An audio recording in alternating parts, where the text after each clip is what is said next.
Açores nesta manhã de quinta-feira. Não estou sozinha, nada disso, bem acompanhada com o Sr. Padre Vítor. Olá, bom dia. Bom dia, Lucélia, bom dia a todos os nossos ouvintes e às nossas ouvintes do Asas.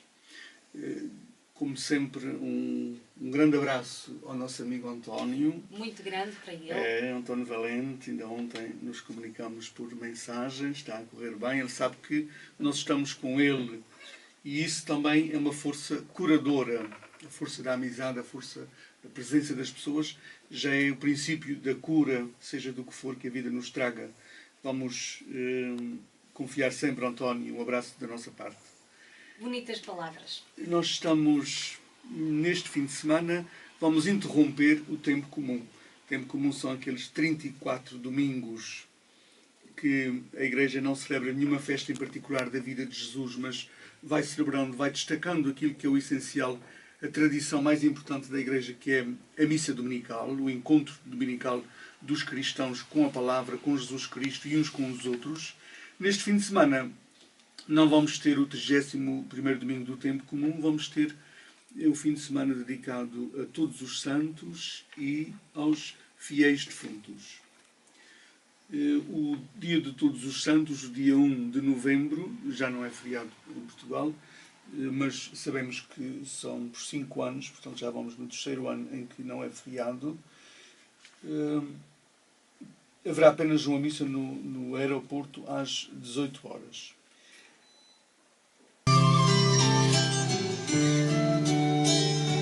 Só 3 minutos. Uma vez mais, olá, bom dia. Nós pedimos as nossas desculpas por um corte de energia. Não foi nada da nossa parte, mas são coisas que acontecem. O Sr. Padre estava a meio do seu raciocínio e, olha, a luz foi abaixo.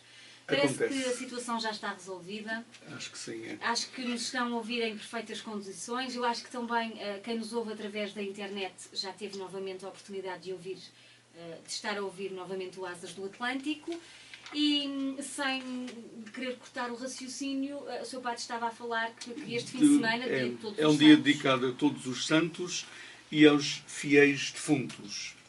Sempre me fez impressão e espécie esta questão de todos os santos num dia e os fiéis defuntos nos outros. E às vezes gosto de me meter com as pessoas e perguntar aos cristãos, aqueles que costumam ir à missa, que vão às formações, qual é a diferença entre aquilo que se celebra no dia 1, todos os santos, e aquilo que se celebra no dia 2, fiéis defuntos? E dificilmente a gente encontra uma resposta que nos satisfaça na nossa inteligência. Por mais pequenina que a nossa inteligência seja, é difícil distinguir aquilo que é do dia 1 e aquilo que é do dia 2.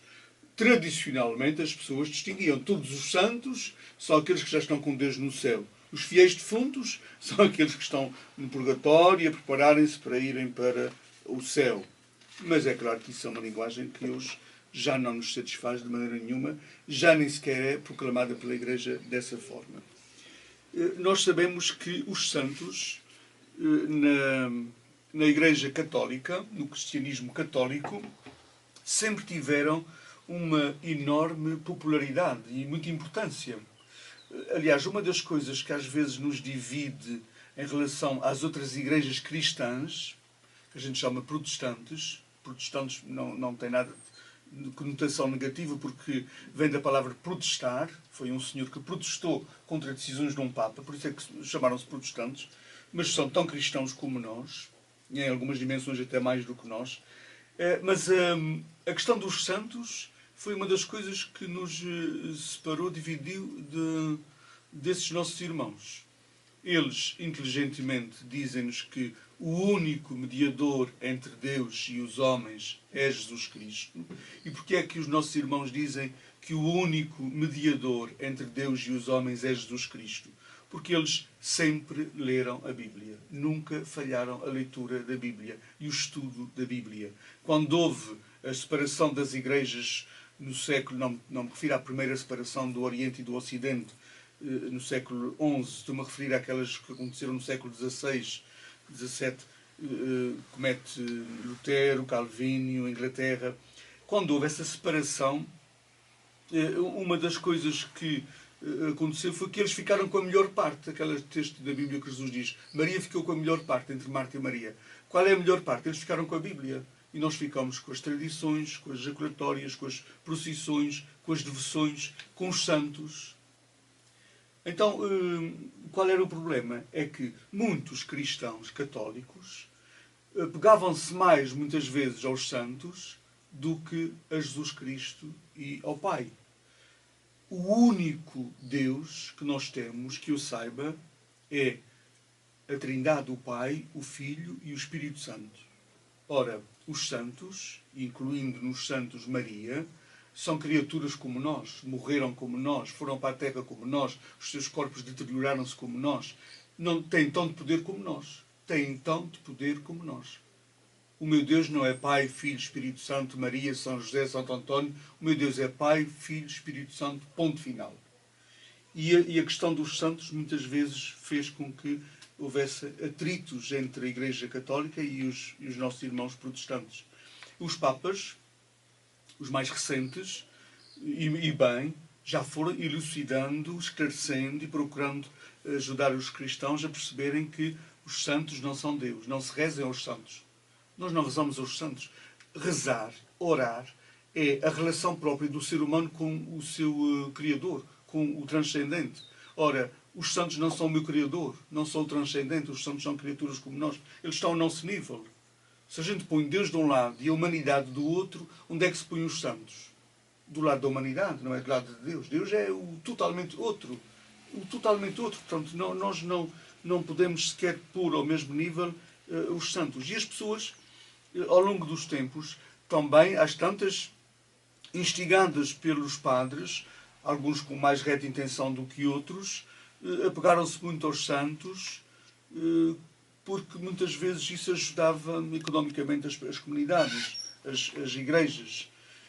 Há pessoas que, inclusive, têm uma relação com os santos tão acentuada que põem o santo acima de Jesus Cristo. Há uma oração que ficou célebre de uma senhora numa igreja, alguém estava a ouvi-la ao lado, por acaso gravou, e diz... Ela estava diante do Santíssimo Sacramento, de joelhos, e diz assim: ó Santíssimo Sacramento, pede a Santo António que me faça encontrar a minha carteira que eu perdi com o meu dinheiro tudo. Peça a Santo António, como se Santo António fosse maior do que o Santíssimo Sacramento. O Santíssimo Sacramento que é aqui era o intermediário. Era o intermediário ainda. Quer dizer, Santo António estava acima. Estava acima. E foi nessa ordem de ideias que apareceram os santos para tudo. Os santos para os camionistas, os estudantes, aquele que encontra os objetos perdidos, o santo das pernas, o santo dos ossos, o santo da garganta. Parecia-se a gente toda. Olha, hoje, por exemplo, quinta-feira, dia 30, é dia de São Macário. São Macário. São Macário deu à costa, já diz a música. São Macário, por acaso eu não conheço muito da vida de São Macário. Os santos foram criaturas como nós, que fizeram um caminho como o nosso, de pecadores, mas que foram tentando aperfeiçoar-se. Porquê? Porque colocaram muito Jesus Cristo nas suas vidas. Portanto, os próprios santos não são nada, não eram nada, não foram nada, se não fosse o apego que eles tiveram a Jesus Cristo e à sua palavra. Um santo define-se por isso mesmo. Aquele que se apega de tal maneira a Jesus Cristo, que faz de Cristo e da sua palavra a sua vida. Isso é que é ser santo. E nós, os cristãos, de facto, somos desafiados a isso, à santidade. Todos. Deus é o totalmente santo. E só Ele é que nos faz santos. Nós não nos fazemos santos por nossos méritos. Foi Deus que nos fez santos. É importante a gente perceber que a única finalidade da vinda de Jesus ao mundo, não teria interesse nenhum Ele ter vindo ao mundo, foi para nos divinizar. Ele humanizou-se para tornar os homens divinos. Portanto, essa coisa já está garantida. Essa santidade já está garantida. Aquilo que Jesus Cristo tinha a fazer por nós, já fez. Isso está garantido. Agora, é o caminho que cada um de nós tem que fazer. Cada um de nós tem que fazer o seu caminho. E as escolhas que vamos fazendo na nossa vida é que nos ajudam a perceber se estamos próximos ou distantes do caminho de Jesus Cristo. Se estivermos próximos ou distantes do caminho de Jesus Cristo, aí vamos percebendo a nossa santidade ou a nossa pouca santidade.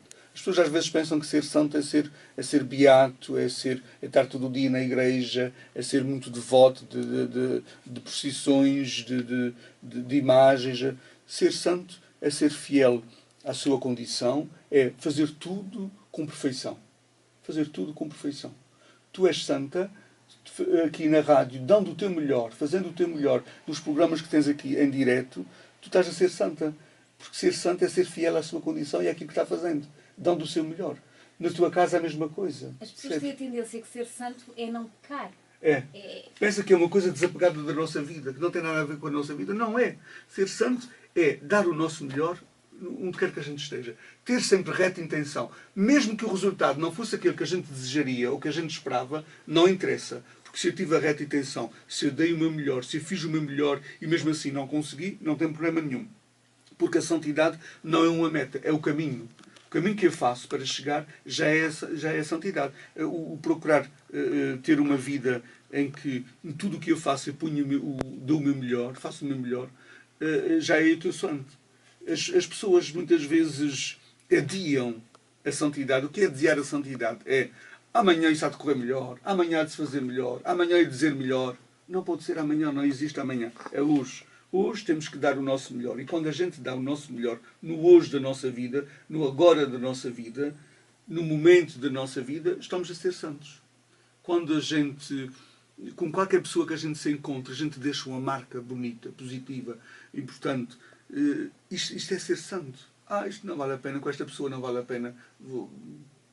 Quase que fazemos fretes. Não, aí a gente vê a diferença entre ser santo e não ser santo. Portanto, a santidade tem a ver com o nosso dia-a-dia. E essa coisa do dia de todos os santos, dia 1, portanto, não é chegarmos à nossa igreja e prestarmos homenagem a todos aqueles que estão nas nossas igrejas, as estátuas que temos nas nossas igrejas, porque é o dia deles. Não. Este não é o dia das estátuas que temos das nossas igrejas, ou dos santos cujas estátuas estão nas nossas igrejas. O dia de todos os santos é o dia da humanidade, que já está no caminho da santidade, se quiser fazê-lo, porque Jesus Cristo nos indicou esse caminho. Já temos... A gente já não pode dizer que não sabia, que não sabia fazer melhor, não sabia pensar melhor, não sabia sentir melhor, porque o Jesus já atingiu o patamar tão elevado da humanidade que a gente, a partir dele, não pode dizer que não sabe como é que é o caminho da santidade. O Papa Bento XVI, num livro, disse isso mesmo. Jesus é o patamar mais elevado a que a humanidade já conseguiu. Que a humanidade já conseguiu. Portanto, a gente já sabe qual é o caminho. Muitas vezes, quando a gente faz escolhas, e se somos cristãos, e se temos o hábito de ter um bocadinho de cor aquilo que são as palavras de Jesus no Evangelho, a gente diz, isto não tem nada a ver com aquilo que Jesus Cristo me manda fazer ou o que Ele próprio fez. A gente próprio percebe isso. A gente vai percebendo porque... Quem sabe um bocadinho da vida de Jesus Cristo, em todas as circunstâncias da sua vida, devia pensar assim: como é que Jesus faria agora? O que é que Jesus diria agora? E a gente vai fazer escolhas tão diferentes se a gente tivesse sempre essa presença de Jesus Cristo nas nossas vidas. E isso é que é ser santo. Não é nada de especial ser santo, não é nada de... E não é não pecar, atenção. Os santos são pecadores. Pecadores que souberam ultrapassar e crescer com os seus pecados, os seus próprios pecados. Os santos são pecadores. E isso são todos. Há irmãos nossos, um grupo de irmãos nossos que lê um texto do Apocalipse, que é o último livro da Bíblia, e nesse texto fala-se de um número de 144.000, os escolhidos. É muito triste quando a gente lê a Bíblia de uma forma literal. O que está lá é aquilo mesmo que quer dizer. Porque aí vamos chamar nomes a Deus terríveis, porque diz muitas vezes na Bíblia que Deus mandou matar e Deus não manda matar ninguém. São linguagens que os homens usam e que põem na boca de Deus. Pois também os números na Bíblia são simbólicos. 144.000, que é 12 vezes 12 vezes 1000, que quer dizer toda a humanidade. Toda a humanidade. O Papa Francisco, um pouco... falar deste assunto na sua encíclica ou na sua exortação apostólica à alegria do Evangelho, ele diz-nos que o mais importante para um cristão é ter consciência destas 3 coisas. Deus ama-nos. Jesus já nos salvou. O amor de Deus terá sempre a última palavra. Acho que isto é tão interessante vindo de um Papa. Este homem é o próprio Vaticano III em ação. É a revolução que a Igreja precisava. É o próprio homem. Porque Jesus Cristo, ele próprio também é o reino encarnado. A própria pessoa de Jesus, esta revolução que Deus quis trazer à humanidade. O Francisco, para o século XXI, para a Igreja Católica, é a revolução que a gente precisava. É o próprio... Há muita gente que diz, já devia haver um concílio terceiro, uma reunião terceira, como já houve a segunda e a primeira, de reunião dos bispos de todo o mundo em Roma, devia haver uma terceira, que a Igreja tem muitos assuntos para resolver. Este homem, com a sua forma de ser e de estar na vida como Papa, aquilo que vai dizendo já é essa revolução que a Igreja precisava. Isto que ele acaba de dizer. Quando vemos um Papa a dizer assim, o amor de Deus terá sempre a última palavra, este Papa indiretamente está dizendo assim, ninguém vai para o inferno, não existe purgatório, ninguém se condena, todos se salvam. Porquê? Porque o amor de Deus terá sempre a última palavra. Não é o meu pecado, o meu erro, a minha escolha errada neste mundo que vai ter a última palavra. Será sempre o amor de Deus.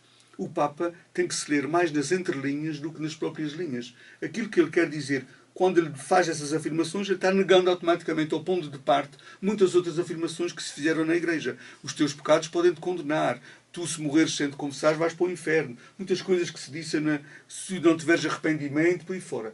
Eu não preciso de me arrepender, eu não preciso de mudar de vida, porque Deus me salva. Deus me salvou já está garantido. O amor dele é maior que os meus pecados. Então a gente pode pintar o sarilho neste mundo, fazer o que quiser. Pode, muito bem, pode, mas as consequências vão ser tuas, já neste mundo.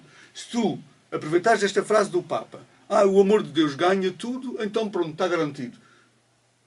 Vou fazer as escolhas que eu quiser agora, vou gozar a minha vida, como a gente diz muitas vezes, e o gozar aqui muitas vezes é dizer fazer escolhas erradas, no sentido mau.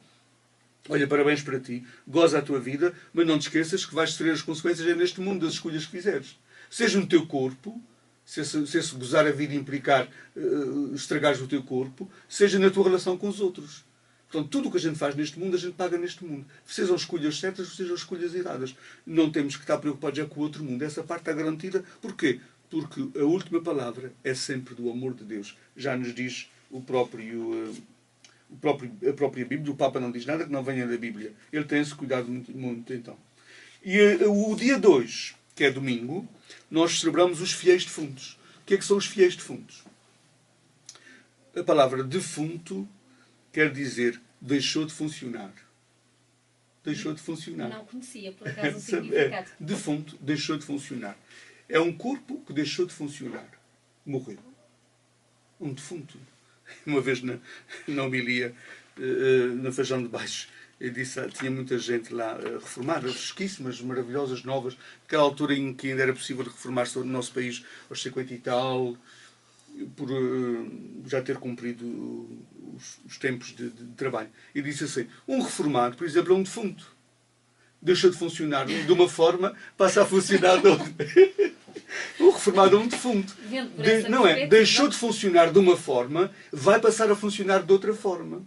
Defunto é uma palavra composta de e função. Deixa de funcionar. Portanto, o que é que a gente celebra no dia de hoje? Não celebra gente que precisa de nós para ir para o céu. Triste de mim se eu pensasse que agora a minha mãe e o meu pai, que já estão com Deus, precisavam de que eu fizesse alguma coisa para eles poderem estar mais com Deus ainda. Já estão. Eu sou tão pequenino, tão limitado neste mundo, que é preciso presunção para pensar que a gente consegue fazer alguma coisa para salvar os outros ou para pôr os outros mais pertinho de Deus. Os defuntos, normalmente, a gente considerava aqueles que ainda estavam a caminho de...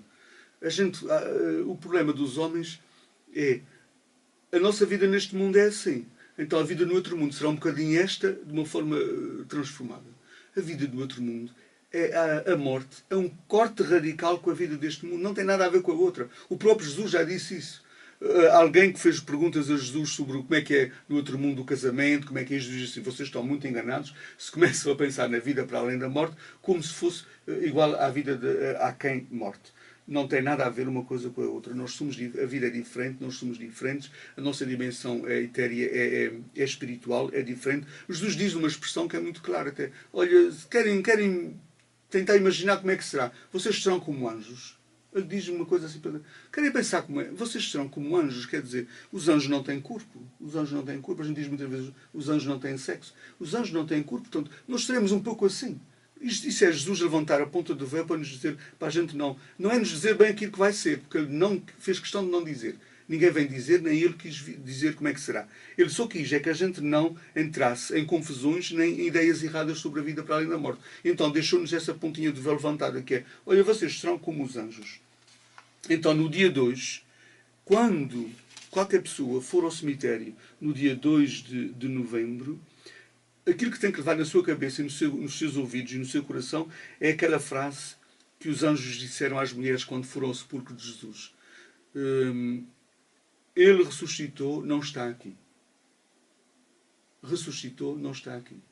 Os cemitérios, como última morada do corpo dos nossos, última morada do corpo dos nossos familiares, aquele corpo deteriora-se, aquele corpo depois torna-se em cinzas, torna-se em pó, como a gente diz na quarta-feira de cinzas. Lembra-te, homem, que és pó, e em pó te vais tornar. Não estão ali. Ressuscitaram. Ressuscitaram. Já estão na vida nova. As pessoas ainda tinham a ideia, às vezes, que a gente ficava à espera. Os defuntos ficavam à espera para ressuscitar no fim dos tempos. A própria Marta, conversando com Jesus, disse isso: ó Senhor, eu sei que o meu irmão está vivo e ressuscitará um dia. Um dia. Jesus diz: não, Marta, comigo ninguém fica à espera. Comigo ninguém fica à espera. Teu irmão nem sequer morreu. O teu irmão está vivo. O teu irmão já está vivo.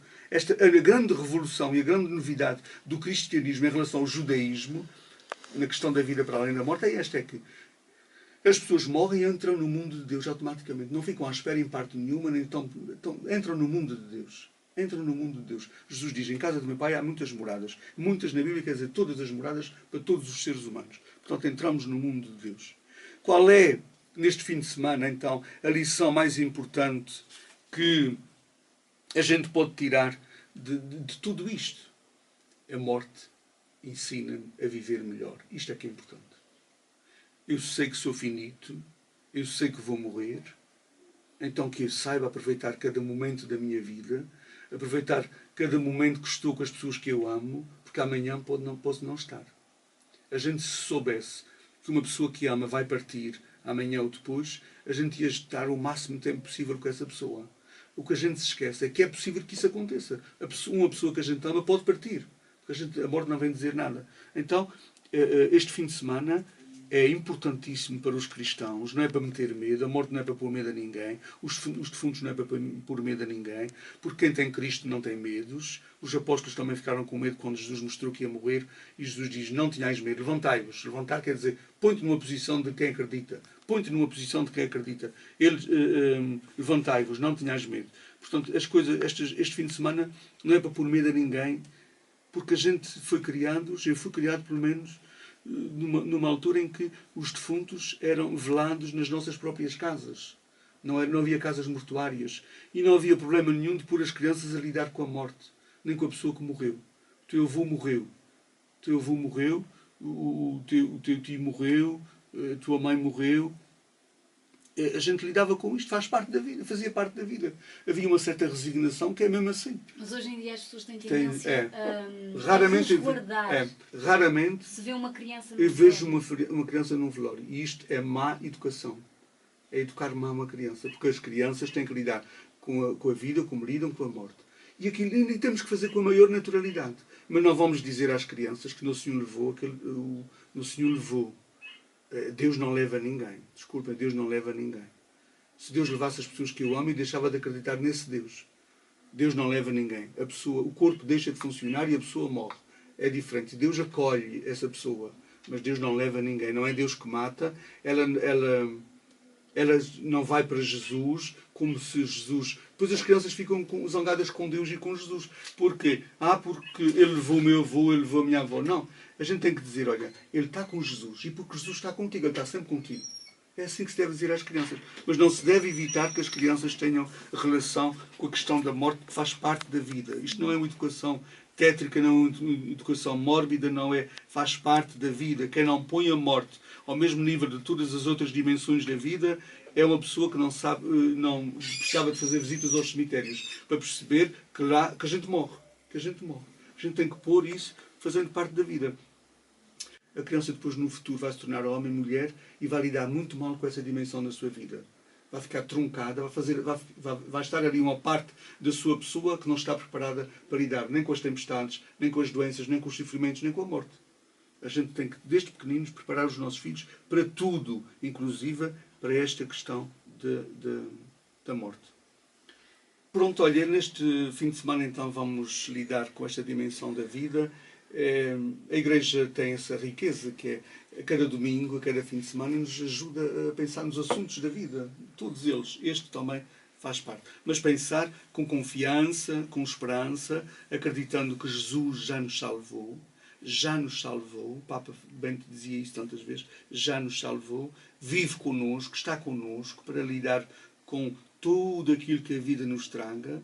Nunca esquecermos que a solidariedade de Jesus connosco foi tão grande que ele também experimentou a morte de uma forma dramática, sentiu quase que o abandono de Deus, como se isso fosse possível, porque ele próprio é Deus, mas aquela expressão dramática que é colocada nos lábios de Jesus, porque no fundo é aquela que é colocada nos lábios de muita gente que morre ou que vai perdendo pessoas que amam, meu Deus, porque me abandonaste. Portanto, Jesus foi tão solidário connosco que experimentou também a questão da morte, mas só experimentou a morte para nos dizer que não é o fim.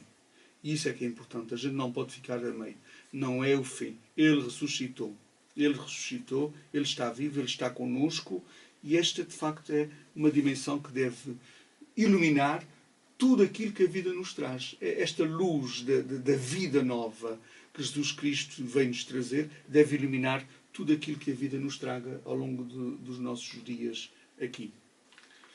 Eu hoje aprendi uma coisa nova, aprendi que ser santo não é não pecar, mas sim ser humano. É, ser humano. Por acaso nunca tinha tido a oportunidade de Nunca falar sobre isso. houve ninguém tão humano como Jesus, porque ele foi tão humano que experimentou também tudo o que a gente experimenta aqui na Terra, mas deu a tudo uma nova dimensão. Isso é que é ser santo. É na nossa humanidade, não tens que ir para um convento, não tens que fazer nada para ser santo. É na tua história de vida, com a tua humanidade, com a tua grandeza, com a tua pequenez, tu dares o teu melhor. Isso é ser santo. Isso é ser santo. Eu não sei se o Sr. Padre também, entretanto, tem para dar os horários das A sua agenda missas, é muito rápida este porque fim de semana. depois eu tenho um e-mail que me enviaram e que é para si, eu gostaria de partilhá-lo. É só a agenda neste fim de semana. Recordo, este fim de semana as missas são todas nas igrejas, os cemitérios não têm as melhores condições para celebrarmos missas e nós vamos percebendo isso cada vez mais, os padres vão percebendo isso em todos os Açores. Então os idosos queixavam-se muitas vezes que nos cemitérios não iam, no dia de todos os fiéis defuntos, às vezes não iam à missa porque a missa era no cemitério. Então as missas vão ser nas igrejas. Sábado, que já não é feriado, a missa é às 18 horas, a missa do aeroporto passa para as 18 horas, no aeroporto. No domingo temos missa na Matriz às 10 horas, em São Pedro também, 11h15 em Santa Bárbara, 11h30 em Almagreira, 12h30 em São Espírito. O dia dos fiéis defuntos, como é num domingo, as pessoas à tarde, se quiserem fazer as suas visitas aos cemitérios, façam, passando por lá, nesta atitude de saudade. Eu, por acaso, depois nunca mais fui visitar o cemitério da minha terra, onde os meus pais foram sepultados, porque os meus pais estão no meu coração, estão comigo. Portanto, essa parte dentro de mim está resolvida, eles estão comigo. Quando eu celebro a missa para a alma do meu pai ou para a alma da minha mãe, esta expressão é tão bonita a gente pensar. Celebrar uma missa, então não precisa celebrar missas. As pessoas aqui na Terra dão-se presentes uns aos outros. No Natal, no dia do aniversário, no dia dos namorados. Uma missa é um presente que eu dou àquela pessoa, para dizer àquela pessoa que ela continua a fazer parte da minha vida, que eu me lembro dela. Uma missa é isso. Olha, hoje a minha mãe faleceu no dia 5 de fevereiro. Olha, eu hoje vou celebrar uma missa com a minha mãe, não é para a Madeira, com a minha mãe. Porque, para lhe dizer que é um dia, um aniversário importante. O dia que ela faz anos 28 de junho, eu também faço uma missa. É uma forma de dizer àquela pessoa que ela continua a fazer parte da minha vida. Só não está fisicamente presente, mas está na minha vida à mesma, continua na minha vida. De tarde, porque domingo é o primeiro domingo do mês, nós vamos ter em Almagreira a adoração ao Santíssimo às 16 horas. Aquela adoração que se faz todos os meses em uma das igrejas, agora será em Almagreira às 16 horas, aberta a todas as pessoas. Vamos fazer um momento de oração com todos aqueles nossos irmãos que já partiram. As igrejas são os lugares onde a gente deve celebrar os nossos defuntos, porque a igreja é o lugar da vida. Então é lá, convido todas as pessoas que puderem no domingo, às 16 horas, para a Almagreira, celebrar diante do Santíssimo Sacramento, a nossa comunhão espiritual com todos aqueles que já partiram. Na próxima semana não haverá missas aqui na nossa ilha, de segunda a sexta, porque eu estarei em Ponta Delgada com o Bispo e com os outros ouvidores dos Açores na reunião e formação dos ouvidores que há todos os anos. E um bom dia para todos e para todas, e vamos viver nesta certeza de que o amor de Deus tem sempre a última palavra nas nossas vidas. Ainda antes de finalizarmos aqui, eu gostava de ler este e-mail que me foi enviado e que diz o seguinte: o mês de outubro é consagrado pela Igreja às missões de todos nós, batizados. Somos missionários no anúncio do Evangelho, mas muitos são homens e mulheres que se entregam totalmente ao Evangelho, a navegar com Jesus Cristo ao serviço da palavra e do próximo. Aqui, o meu testemunho de um missionário pela sua passagem na minha paróquia. Vítor é um nome sem nada de fenomenal, mas que nos traz à lembrança uma pessoa especial. Uma pessoa que extremamente alegre, com um grande coração, que encontrou a vida religiosa a sua grande vocação. De terra em terra, de paróquia em paróquia, tem espalhado a palavra de Deus, fazendo disso a sua missão. Fala de um Deus, Pai, amigo e companheiro, que todos ama com paixão, modelo que devemos seguir para no mundo haver mais união. O seu amor a Deus e ao próximo e toda a sua dedicação fazem com que por ele sentimos uma grande admiração. Que Deus o ajude e abençoe a servir a Igreja sempre firme. Todos os que cruzarem o seu caminho, necessitando de amor e compreensão. São Miguel para Santa Maria jamais será esquecido, pois para nós continuará a ser o nosso Padre querido. Parabéns por ser missionário especial. E ela diz ainda que, como paroquiana e amiga, não nego que fiquei triste a quando da sua saída, mas compreende que assim tem que ser. Deus sabe o que faz, os amigos ficam para sempre, mesmo quando estão afastados. Sabendo que a vida de um sacerdote é mesmo assim, percorrer os caminhos de Cristo, para onde quer que ele o mande, agradece a Deus pelo trabalho que fez na sua paróquia, que seja feliz dessa maneira, que sirva às comunidades de Santa Maria, assim como serviu nos Arribos. Parabéns, e aproveito também para deixar aqui uma palavra ao Asas do Atlântico, a equipa do Asas, pelo seu trabalho ao serviço da Igreja e por este programa, um encontro que se faz através do diálogo e amizades. Muito obrigado a quem tenha mandado esse e-mail. É uma senhora que é dos Arribos. Dos Arribos dos Milagres. Estive lá 8 anos na Paróquia dos Milagres. Tenho muitos amigos lá, muitas amigas muito queridas. Beijinho para todos os nossos amigos, os nossos paroquianos dos Milagres, Feijão de Baixo também, e as outras paróquias por onde passei. Eu quero que nunca se esqueçam que eu sou um pecador em caminho. Um pecador, como todos, que vou fazendo o meu caminho para ser cada dia melhor. O nosso bispo, aquele que me ordenou, Dom Aurélio, dizia: a nossa vida tem que ser com este projeto. Hoje tem que ser melhor do que ontem. Amanhã tem que ser melhor do que hoje. Eu procuro fazer isso. Na minha fragilidade, nas minhas fraquezas próprias, mas tendo Cristo como a força maior da minha vida. Um bem-aja a todos. Muito obrigada. Temos então encontro marcado na próxima quinta-feira. O Bom Dia Açores continua por aqui. Fique connosco.